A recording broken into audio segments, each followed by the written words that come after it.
अलैकुम। जिस्म दिखाओ पैसा कमाओ, बड़े अफसोस के साथ ये बात कहनी पड़ रही है। ये धंधा उस मुल्क में चल रहा है जिसका नाम इस्लामी जमहूरिया पाकिस्तान है, जहाँ पे गंद बनाने वालों को कोई कुछ नहीं कहेगा, गंद देखने वालों को कोई कुछ नहीं कहेगा, लेकिन गंद को एक्सपोज करने वालों के खिलाफ यहाँ पे बातें होती हैं। और सबसे बड़ा मुजरिम पाकिस्तान में वही होता है। लोग यहाँ पे क्या देख रहे हैं आपके सामने, मैं इन व्लॉगर्स को एक्सपोज करूंगा जिनकी वजह से यूट्यूब पर यह बदनामी है कि यूट्यूब की कमाई हराम है, और इन्हीं व्लॉगर्स की वजह से सीधे साधे लोग कामयाब नहीं होते। यूट्यूब को इन लोगों ने सेक्स की इंडस्ट्री बना रखा है, और बड़े ही अफसोस की बात है कि इनके खिलाफ कोई। अस्सलामुअलैकुम। आज साहिर भाई ने एक ऐसे टॉपिक पर वीडियो बनाई है जो मैं बहुत दिन से बनाना चाह रही थी लेकिन बना ना सकी।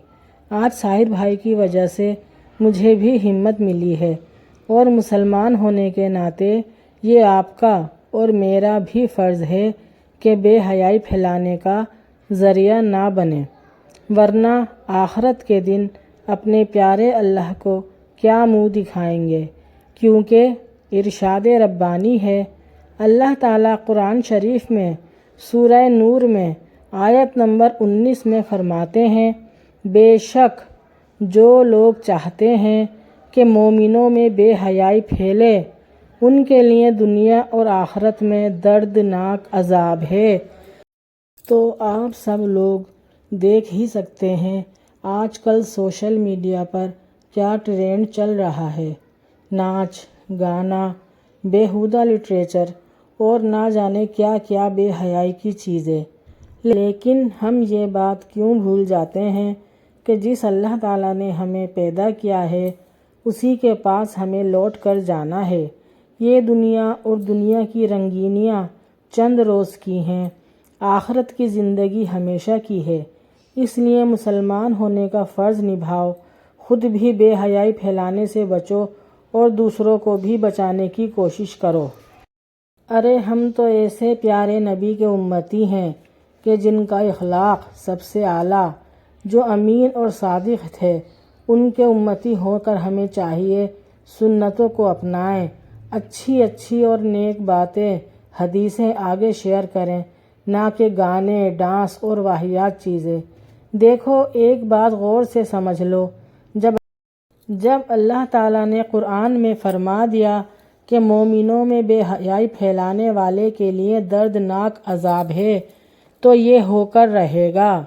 अब अगर हमें इस अजाब से बचना है तो ऐसी चीज़ें छोड़नी पड़ेंगी। ये दुनिया और दुनिया के मज़े सब धोखा है, शैतान की चाल है, हमें गुनाहों की दलदल में धंसाने के लिए, हमें जहन्नुम का ईंधन बनाने के लिए, हमें अपने अल्लाह से दूर करने के लिए। लेकिन अल्लाह ताला ने इंसान को अशरफुल मखलूक़ात बनाया है, और पूरी कायनात में जितनी भी अल्लाह ताला की मखलूक है सबसे अफजल इंसान है। हम शैतान को भी हरा सकते हैं, इसके बिछाए हुए जाल में फंसने से बच सकते हैं, बस सिर्फ थोड़ी सी एहतियात और अपने नफ्स को मारने की कोशिश करनी है।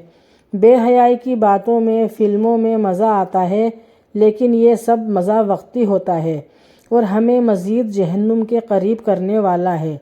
जब भी कोई ऐसी चीज़ हमारे सामने आए तो हमें फ़ौरन ये सोचना चाहिए कि ये जहन्नुम में ले जाने वाली है, फ़ौरन इसे इग्नोर कर दें और अच्छी पोस्ट देखें, नेकी की बातें सुनें, नेकी खुद भी करें, दूसरों को भी नेकी की तरगीब दें। क्या ख़बर कोई नेकी आपकी निजात का ज़रिया बन जाए, और अल्लाह ताला आपको और हम सबको हिदायत कामला अता फ़रमाए। अगर मेरी पोस्ट आप सबको पसंद आई है तो प्लीज़ लाइक शेयर सब्सक्राइब ज़रूर कीजिएगा। अल्लाह हाफिज़।